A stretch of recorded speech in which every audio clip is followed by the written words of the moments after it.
Welcome to the Dirty Side of Leadership podcast with Ron and Kristin, where leadership meets entertainment. This podcast features stories with names and certain aspects that have been changed to keep submissions private. Enjoy the show. Welcome back to the Dirty Side of Leadership podcast, where leadership meets entertainment. During today's episode, we are exploring the less frequently told stories of history's most sinister leaders, the ones whose names might not be as famous, but whose actions were just as evil. I'm Kristin, and I'm joined by my co-host and history buff, Ron Ward. History buff may be exaggeration, but I do love history. So, of course, I'm excited about today's episode. We're going to literally pull the curtain back on some of those leaders. Now, I've heard of most of these because of podcasts and things, but some of you may not have heard about these people. They manipulated, terrorized, killed, crushed opposition. I mean, we're talking about the epitome of evil. So if you like this type of thing, you're going to find this to be very, very interesting. Yeah, absolutely. And it's funny, you say crushed. I want to just say that Attila the Hun, I should have added him to this list because my son's doing this whole history project on him. He has to dress up as him, yada, yada. One of the things that the Huns did to their enemies is they laid them out and they would cover them with very heavy pieces of wood, and then they would dine on top of them. They would just set up a whole... not a table and chairs because they actually were sitting on the ground, but they would just sit on them as they slowly were crushed to death. So I thought... wow, keeping up with the Hunses. Yeah, exactly. Can you imagine that episode? No, Kristin, you know what I think is cool? We look at this stuff as so extreme, but there's great leadership lessons that people can glean from this. Of course, it's going to be on a smaller scale, I would think. You're not going to be eating on your neighbors. But there's some takeaways here. So stay with us, folks. This is going to be interesting. It is. It is. I mean, these leaders ruled with brutality, corruption, unchecked ambition, and yet many people today know little about their reigns of terror. And as we walk through these stories, you're going to notice patterns, traits of abusive leadership that aren't just relics of the past. In fact, you're probably going to recognize some of these tactics in modern politics, corporations, organizations. Yeah. So sadly true. So let's dig into the most evil yet unheard of, or at least, like I said, frequently, less told stories, let's just say, of these rulers in history. So Ron, you're going to start us off with the first one. Kristin, I'm going to take Leopold II of Belgium. He was born in 1835. He was born into royalty, of course. And from a young age, he displayed an intense desire for wealth and power, often lamenting that Belgium was too small to make a mark on the world. By his late 20s, he was obsessed with expanding Belgium's influence overseas, leading to his brutal colonization of the Congo. That's really interesting. Yeah, it is. Didn't you just, in our last episode, you were talking about the type of leader that it was like the arrogant leader where they wanted that constant gratification. Constant gratification and the need for expansion. They want to be known in the world. If you look, when I think back of Saddam Hussein, and you think that he challenged America, the whole time in my mind, I'm thinking after what we saw in Desert Storm that, he's going to back off. Like he's going to get scared. He's trying to put on a show, and he never did. And then he gets found in a spider hole and gets, they hung him, which I just found is so bizarre. You've got this throne, this kingdom. Why would you taunt the United States? But he did it. So anyway, let's continue on with our good friend Leopold. Now, if my name was Leopold, just kidding. Like I would have done that too. Okay. So we always think about Hitler, Stalin, all of these, but Leopold is certainly just as evil and just as diabolic.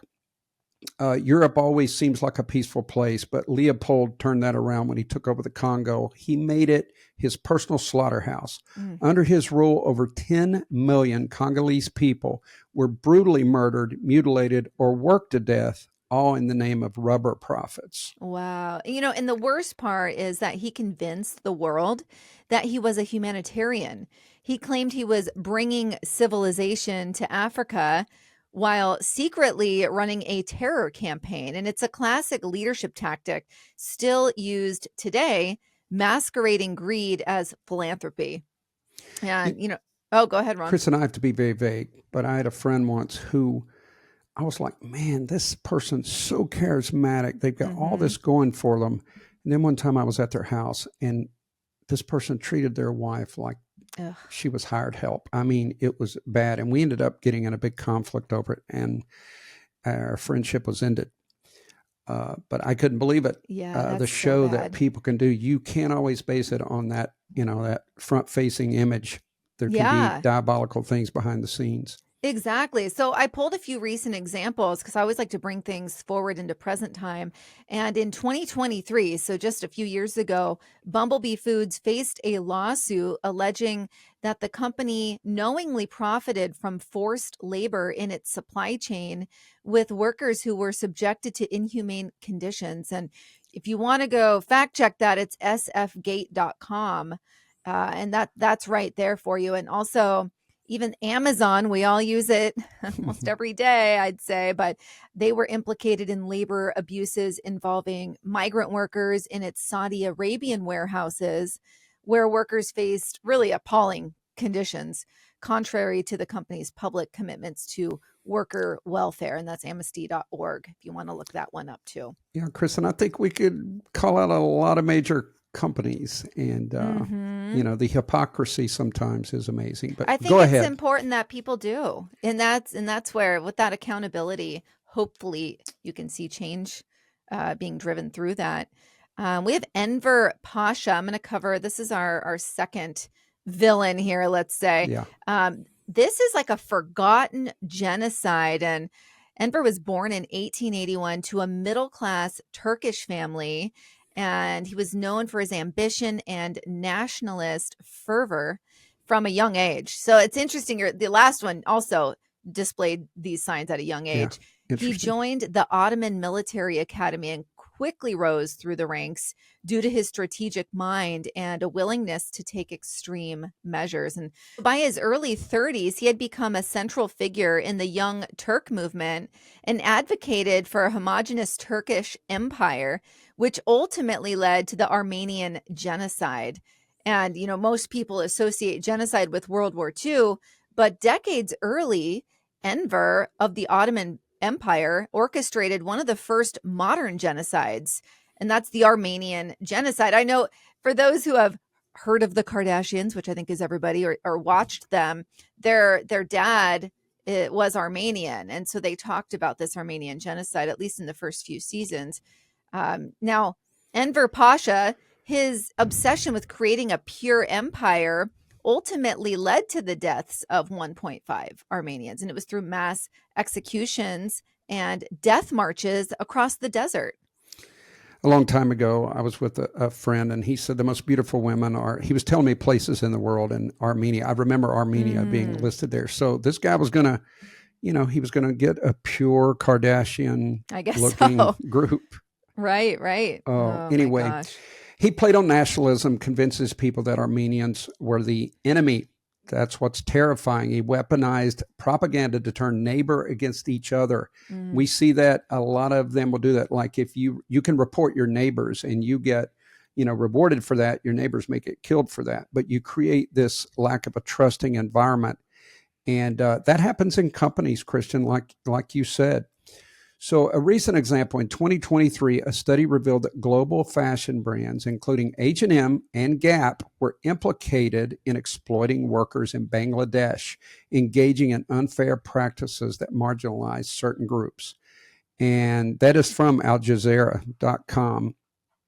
And another recent example, reports indicated that major companies such as Amazon and Google were hiring new H-1B workers while simultaneously laying off thousands of employees, leading to internal divisions and challenges to leadership decisions. Yeah. And that's in EPI.org. So that tells you, I just had very lunch. Recent. Yeah, I just had lunch with a representative from a major company, and they were telling me about their competitor hiring illegal people and then using them instead of American workers. Yeah. So that happens, and it's still happening.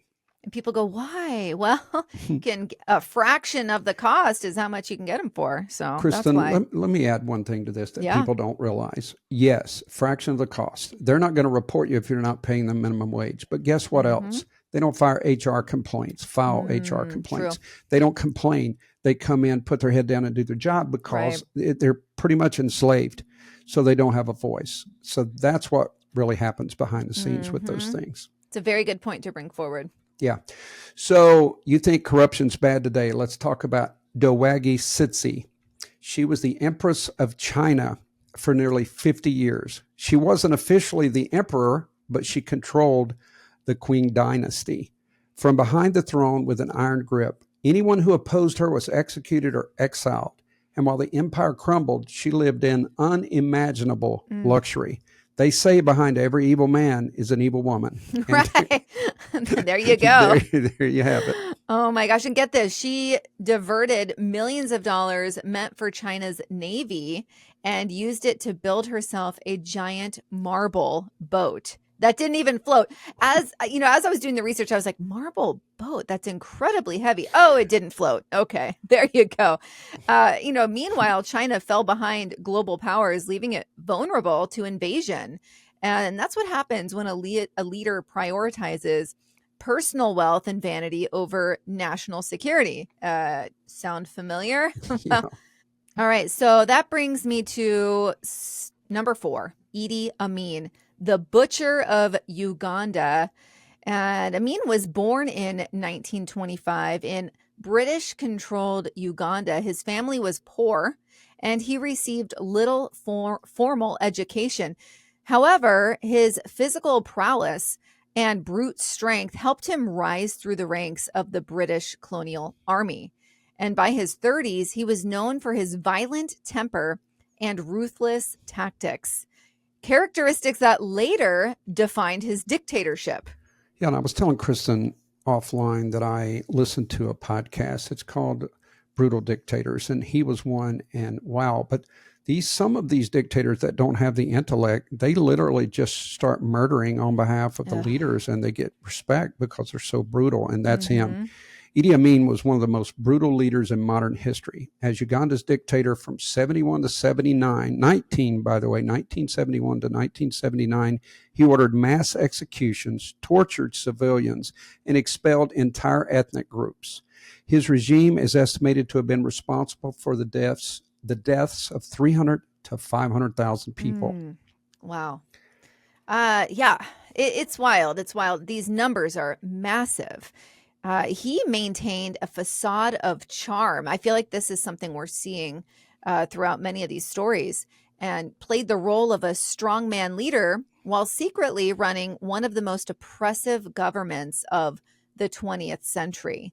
And I think it's important to note that in 2023, this is an example to bring it a little more recent. Reports came out about Ethiopia's civil war leading to mass ethnic killings, with the government accused of targeting specific groups. And you can find that on the bbc.com. Yeah, and one more recent example is North Korea. Their continued civil rights violations, including the mass starvation of its people, while the ruling elite live in luxury. And you can do tons of research on North Korea and that evil regime. But this came from hrw.org. Yeah, so much out there. I'm going to take Pol Pot. It's subtitled The Killing Fields, and there's a reason. Born as Salat Sar in 1925, Pol Pot came from a relatively well-off Cambodian family.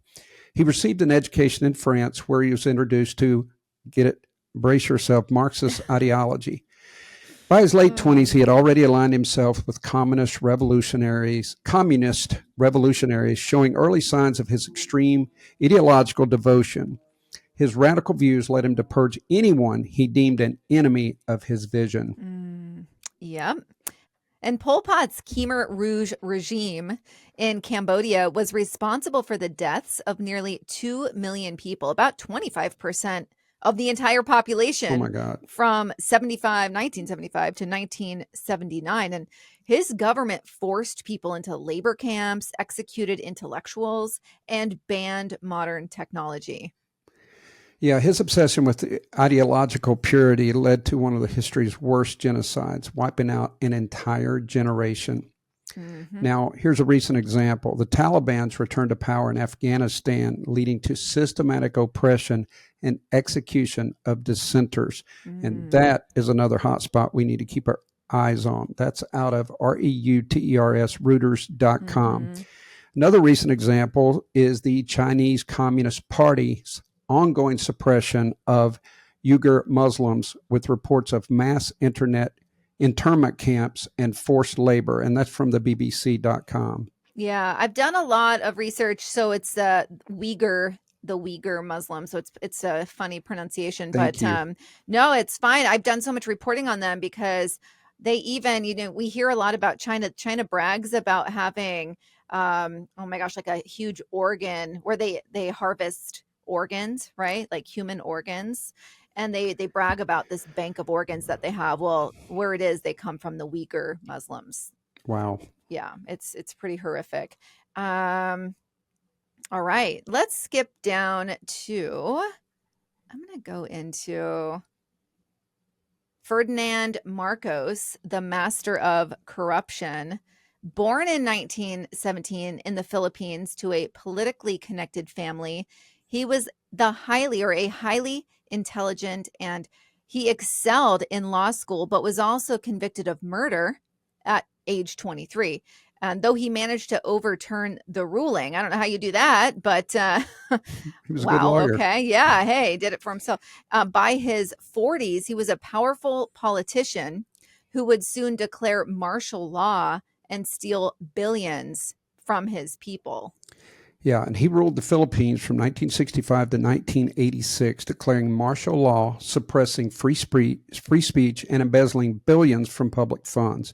His wife, Imelda, famously owned thousands of designer shoes, while many Filipinos lived in poverty. Yes, I remember, because I come from a long line of women who love clothing, Imelda Marcos. I remember my mom or my aunt, someone in my family has a book of all like her shoes that were documented, just photographs of these lavish shoes.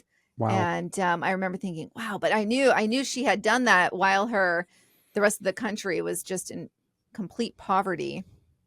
You want to talk about Yeah, Vlad? let's tie in a recent example here. Yeah. The Pandora Papers exposed several world leaders involved in corruption and money laundering schemes. We encourage you to look that up if you are interested. Those Pandora Papers have exposed a lot of horrific things, but that's from the ICIJ.org. Yeah. And then we've mentioned Saudi Arabia, but their elite royals living in extreme luxury while the country cracks down on dissent because people are not allowed to speak up. But you got poverty in one section, then you've got all this elitism, and that's from theguardian.com. Yeah, absolutely. We're seeing a trend here, right? Of that, where we really see the elitist piece. And you can have Vlad the Impaler, Vlad. but I will tell you that I heard a podcast on him, but he's one of the most notorious, probably on this sheet, and you can tell us why. Yeah. Well, he's the real Dracula. There you go. Okay. Yeah. So born in 1431 into a noble family, and you're going to have to help me with the pronunciation. Wallachia. Vlad III, later known as Vlad the Impaler, was held hostage as a child by the Ottoman Empire. This experience hardened him, understandably, and by his late 20s, he had reclaimed his throne and developed a reputation for extreme cruelty. That could have been a great hero story. He regained the throne, but and not did great Vlad. Things. Yeah, not Vlad. He came to bite your neck. Okay. Vlad III, known as Vlad the Impaler, as we said, ruled Wallachia, modern-day Romania, in the 15th century. His reputation for cruelty was legendary. He impaled thousands of his enemy in stakes and left their bodies as warnings to others. So I'm like visualizing like a bamboo, little thing. You're putting your pineapple on it, your onion and your meat and your mushrooms, and you're putting it on the grill. Shish kebab. Okay. Shish kebab, little kebab situation. Yeah. And it sounds like that's what he did to his enemies. I think just lined them all up on. I've seen images, but I think he had a stake and he would put them down over. The stake is vertical. And right. Okay. It's unbelievable. But anyway. Wow. Yeah. I know. It's like the visual that goes along with it. I've not seen imagery of it. So any recent reports? Brutal. Well, yeah, let's see what we have here. So there's some war crimes committed in Ukraine with civilians being targeted. by invading forces. There's also, let's just real brief on Ukraine here. There are some wild ways that they are getting their own folks to enlist, right? Have you seen those videos? Yeah, I have. On social I will media? tell you though, there has been some brutals, regardless of how people feel about the war. Yeah. What happens is in war times, people get desperate and Mhm. things worsen, and there has been some brutal killings of the Ukraine people. So Oh, we're yeah. praying for peace there quickly. I know And there's been movement yeah, lately headed I've in the heard that. direction of peace. So let's I've hope heard that that. carries through. But yeah, on both sides, been really nasty. There's also a resurgence of the authoritarian style leadership in several countries. And what that does is it leads to the suppression of opposition. And you can read all about that at dw.com. You know, Kristin, we have a lot more. We got Nero, Mm-hmm. and but I think even though Kim Jong II is would be great to cover, but I think we've made some real points here. We hope we've whet your appetite for history. It's very important. They always say that if we don't study history, it's doomed to repeat itself, and I just think this episode is so intriguing. What's some takeaways that you have, Kristin, Oh my from goodness. listening to this? Not that you're going to go out and mass murder, but No, what do you I think think leaders can take away from this? well, it's really that leadership gone wrong isn't just a historical problem. It's a reoccurring theme. And, whether it's unchecked power, manipulation, greed, these traits show up in corporate offices, governments, and even small organizations.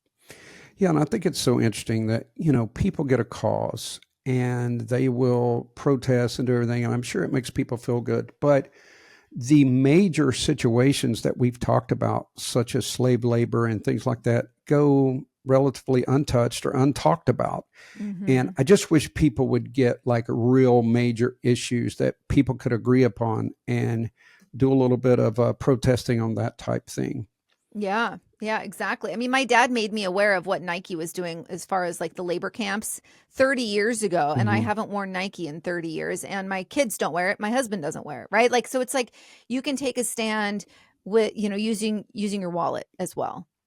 You absolutely can. So some of the leadership takeaways that I had was that unchecked leadership always seems to decline, and then people get injured, killed, whatever. In other words, these people come in, some of them might have even had good intentions, but it just gets worse when it's unchecked. You just cannot have an individual ruling a nation. The dictatorship thing has never worked. It's not going to work, and we need to be careful with that. Also, if you look at, not to bring up a recent political thing, but free speech, when people cannot speak up or they're threatened to share their opinion, or when they see something going wrong, that's the beginning of the decline of any country. They strip your free speech, they strip your citizenship, or they tell you you're impure, you're not supposed to be there. And these things just get worse and worse. So I think modern day leaders just need to be very careful. They're not silencing voices, they're collaborating, and they're listening to the people around them, and things can only get better. Yeah, exactly. Recognizing those patterns before it's too late. And it's important that, when you see a leader who isolates themselves from accountability, controls information, to your point, justifies corruption in the name of helping people, history tells us to be wary. And there's a reason for that. All right, folks, thank you for joining us. Stay aware, stay informed, and we will see you next time. All right, be the leader you're meant to be. See you next week. The Dirty Side of Leadership podcast is brought to you by Forward Operations. If you'd like to book Ron or Kristin for speaking events, training, or executive coaching, visit forwardoperations.com. Be the leader you're meant to be.